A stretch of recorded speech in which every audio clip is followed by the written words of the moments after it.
Today we will talk about how to write a formal business letter and go over all of the features in Microsoft Word. The first feature we're going to talk about is the header. To get to the header, you're going to want to go to the top of your page and double click. Once you do that, it'll bring you up to design. And the only thing you really want to change with your header is how far it is from the top.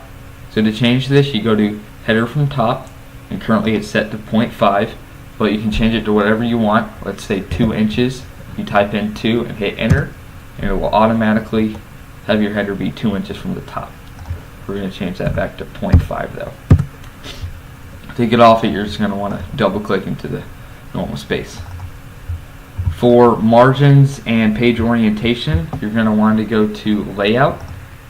Margins is on the far left, so you're going to click that, and it has a bunch of options for you. Let's say 0.5. It'll change your cursor to 0.5 away from each side. But if you don't like any of these options, you can go to custom margins and type in whatever you think is right.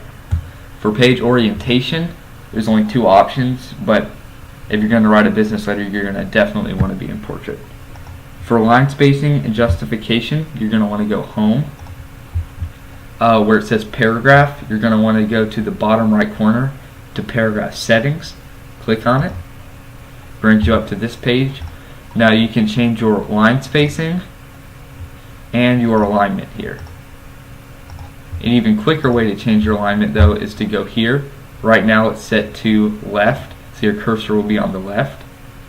Middle changes your cursor to the middle, and right to the right, but you're going to want to keep it on the left.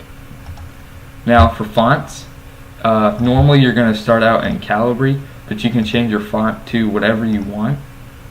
The suggested font size is 11, but again, it really doesn't matter. For the color of your font, you can go to the drop down right here. You can change your font to any of these colors, or you can go to more colors and choose from all of these or all of these.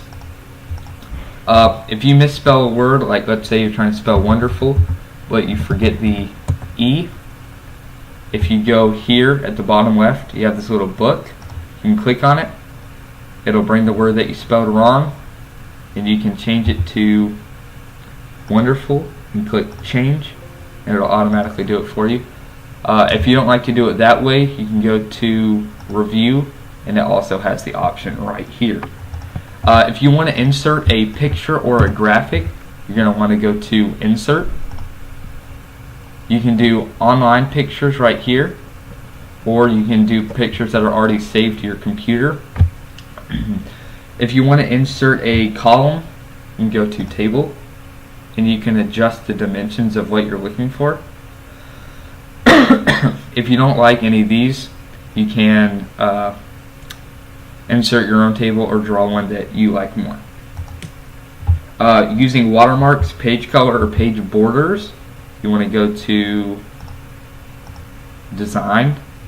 Watermark, it lets you put things like do not copy, or like in the yearbook photo, whatever it says across all the photos, you're going to, just like that, puts it light and faint in the back. We're going to take that off. Page color just lets you change the background of your page. And page border, you can change the style, the color, and the width of the borders around your page. So those are just a few of the features you have in Word.